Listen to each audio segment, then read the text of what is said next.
अथ षष्ठोऽध्याय दक्षे यज्ञे उपाख्यान।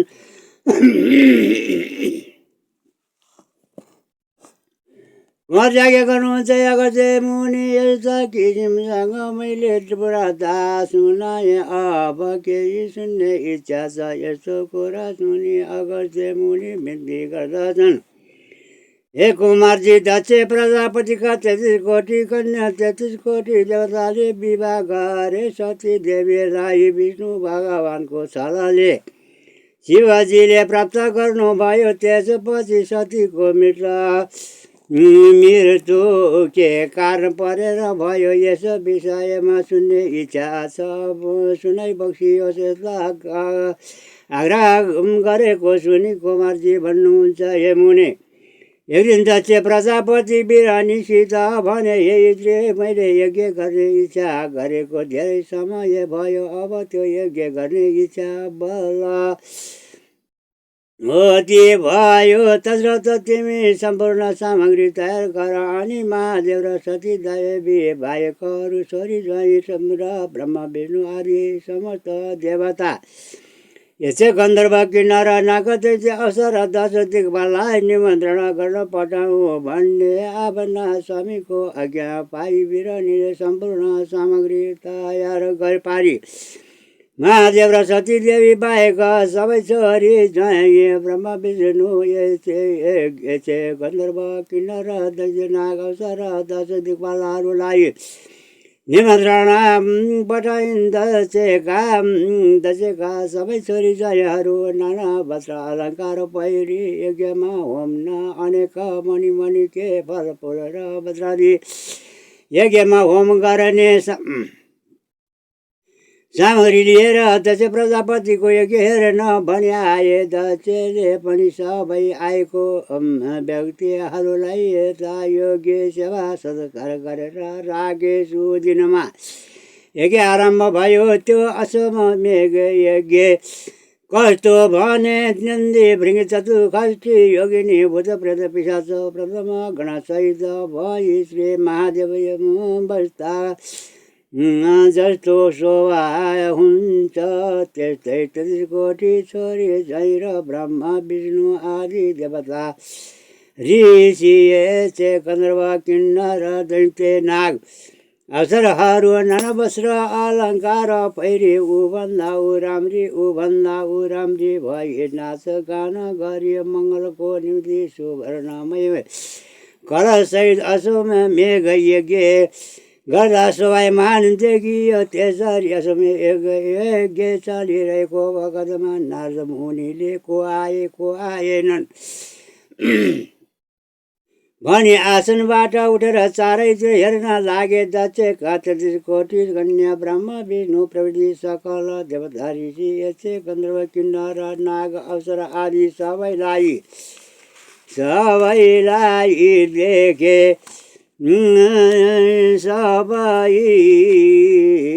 सबैलाई देखे तर महादेव र सती देवीलाई देखेनन्। बिना महादेवको यो दक्ष प्रजापतिको यज्ञ कसरी पूर्ण होला? के कारण हो? निम्त पठाउन पो बिर्सेका हुन् कि अथवा अरू कुनै कारण छ कि भनी मनमा तर्क गर्दै तुरुन्तै त्यहाँबाट अन्तर्धान भई कैलाश पर्वतमा गए। त्यस बेला उता महादेवले सती देवीलाई, प्रिय, आज हामी दुवैजना जुवा खेलौँ आऊ भन्नुभयो। सतीले हवस् भनी पास ल्याइन्। दुवैजना प्रेम सर जुवा खेल्न लागे। खेलमा सती देवीले जितिन् र स्वामीलाई गिज्याउन लागिन्। अनि शिवजी झुकिएर झोली थापे, त्यो पनि जितिन्। अनि नागरूपी गहन थापे, त्यो पनि जितिन्। त्यसै बेला दक्षको निम्तामा पाएर देवता दानव यसै किन्नरहरू विमानमा बसेर गइरहेका थिए। तिनीहरूलाई देखेर सतीले स्वामीसित, ती विमानमा बसेर जाने को हुन्, आज्ञा होस् भनी सोधिन्। र महादेवले तिनलाई के को ध्यान पर्यो आफ्नो काम गर भन्दा सतीदेवी चिन्तन भएर माथितिर नै हेरिरहेन अनि शिवले हाँसेर मुकुट छाउनु भयो। त्यो पनि त्यसरी निकै पल्ट हारेकोले शिवजी केही पनि भन्न नभनी हाँसिरहनु भयो। अनि सतीदेवीले बिन्ती गर्ने, हे स्वामी, हजुरको सबै वस्तु मैले जितिसकेँ, अब के थाप्नुहुन्छ? ल थाप्नुहोस्। अनि शिवजीले अब म आफ्नो अङ्ग थाप्दछु भन्नुभयो। तब सतीदेवीले हात जोडेर विनम्र स्वरमा बिन्ती गर्ने, हे स्वामी, हजुरको अङ्ग त अघि पनि पछि पनि मेरै हो। यदि मैले हारे भने हजुरको अङ्गको साटो कुन कुरा टक्राउँला? यो सम्पूर्ण ब्रह्माण्डमा हजुरको अङ्गको साटो दिने मेरो विचारमा कुनै वस्तु पनि छैनन्। फेरि हजुरको अङ्ग जुवाखेरी जितेर आफ्नो बनाउनु पर्ने पनि केही आवश्यकता देखिँदैन। जुन दिन मेरा पिता माताले तिलकुश सहित हजुरको हातमा मेरो हात राखिदिएका थिए, उसै दिनदेखि हजुरको अङ्ग मेरो र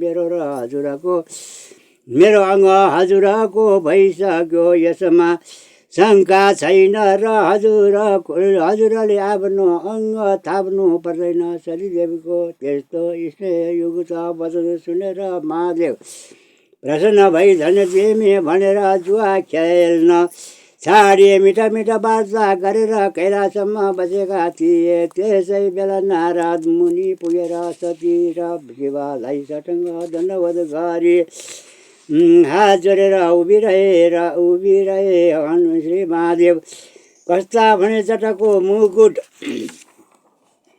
बनाई भएको छालाको पटुका कसेका हात्तीको छाला ओढेर सर्वाङ्ग भस्म लेपन गरे। स्थानमा सर्वका घना लगाई घाँटीमा नरमुण्ड माला पहिरी सती देवीलाई काकामा लिएर कोटी सूर्य तेजले ज्वाल्यामान भई नन्दी भृङ्गी भूत प्रेत डङ्गिनी सङ्गीतधारमा राखेर प्रथम गण प्रमद गर्न सहित भइरहेका महादेवलाई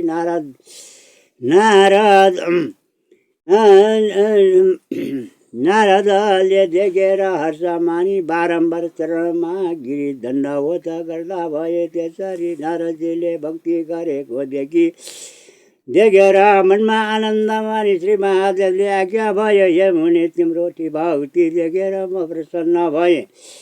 जे इच्छा छ वर माग।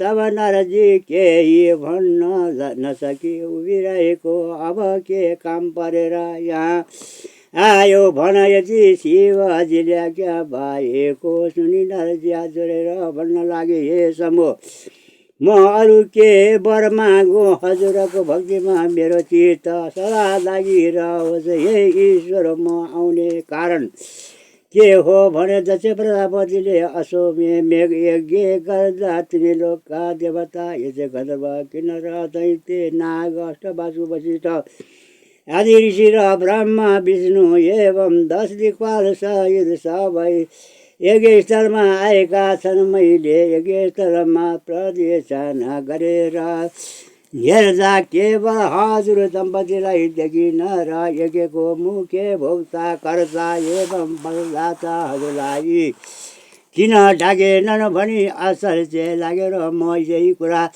बिर्सी चढाउन आएको हुँ। हे गौरी शङ्कर, यसको अर्थ केही बुझ्न सकिन भनी नारद मुनिले बिन्ती गरेको सुनि सतीदेवीले आफूलाई अत्यन्त अपमान गरेको ठानी श्री महादेवसित बिन्ती गर्ने, हे जगदीश्वर नारायण प्रवृत्ति 33 कोटी देवता यचे गन्धर्व किन्नर नाग दैत्य अप्सराहरू र मेरा सबै बहिनीहरूलाई ढाक्दा हामी दुई जनालाई मात्र किन ढाकेनन् भन्दै विस्मयको साथ आँखाबाट आँसु बगाइन् र मलिन मुख भएकी सती देवीलाई शिवजीले आज्ञा भयो हे प्रिय तिमी दुःख नमान केही नभने तिमीहरू चाहे कि छोरी म मन नपरेको झैँ ढाकेन